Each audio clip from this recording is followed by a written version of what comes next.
Eh bien, je crois que le vieillissement est un des 5 grands changements qui vont nous arriver dans l'avenir et peut-être le plus important. Quand je regarde et je prends les chiffres au niveau mondial, en 2030, il y a un habitant mondial sur 5 qui a plus que 55 ans.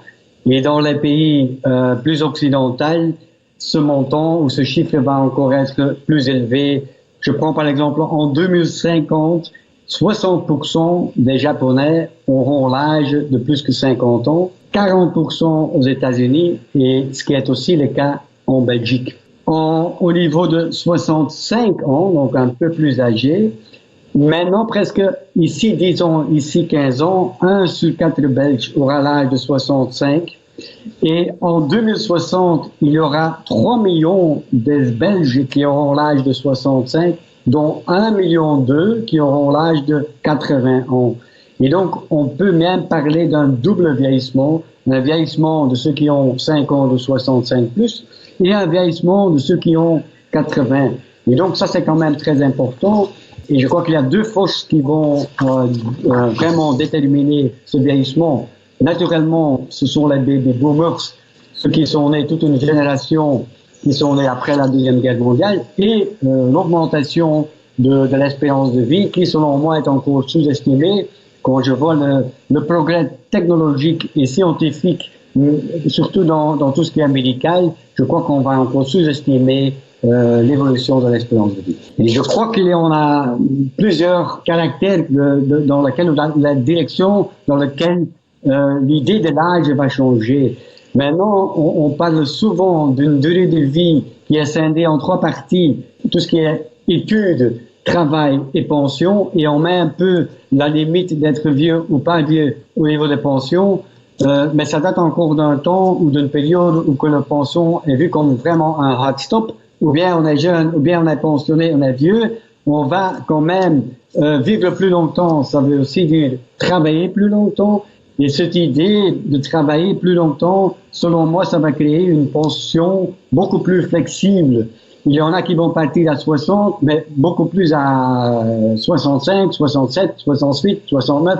Donc, ce hard stop et de dire, maintenant vous êtes jeune et moi vous êtes vieux, ça va être beaucoup plus fluide, qui va changer notre idée d'être vieux et notre idée de l'âge. Ça, c'est clair. 2, quand on parle d'un bonus de plusieurs années, on ne va pas le mettre par définition à la fin de notre vie. Si on dit vous allez vivre plus longtemps, ça ne veut pas dire vivre après votre 65 quelques années plus tard, mais aussi vivre toute votre vie, de la jeunesse au moment que vous êtes pensionné, beaucoup plus longtemps. Et donc ça veut dire que ce changement presque de la journée, de la durée de notre vie, ça va aussi des impacts sur les jeunes, pas seulement sur ceux qui vieillissent. Et donc, moi, je parle plutôt, en lieu de vieillissement, d'un changement dans la longévité que de vieillir.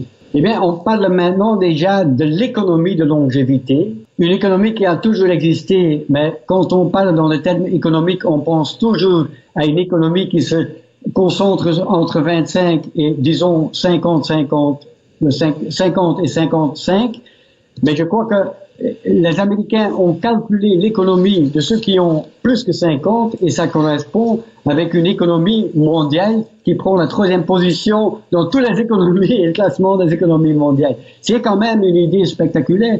Et tout ce qui est tourisme et transport, ce sont 2 secteurs qui, selon moi, vont encore augmenter le plus vite dans l'avenir. Il y a une étude de l'ING qui a calculé l'impact économique du vieillissement sur plusieurs secteurs, et les transports et tout ce qui est temps libre sont des secteurs qui vont encore aller beaucoup plus vite en volume économique. Donc je crois que c'est très promettant, et en même temps, pas seulement en volume, le tourisme va prendre un grand progrès, mais aussi il y aura des changements en type de tourisme.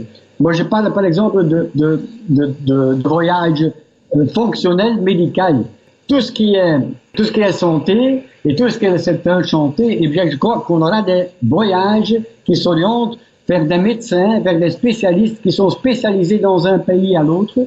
Et tout ce qui est santé en sens large, voyager avec du yoga, voyager avec du fitness, ça va encore prendre un progrès beaucoup plus vite qu'on voit maintenant.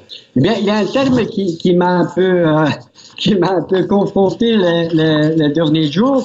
Les Américains prennent un terme, le Grand Traveler. C'est donc un terme pour expliquer qu'aux États-Unis, on voit déjà des voyages spécialisés entre grands-parents et petits-enfants.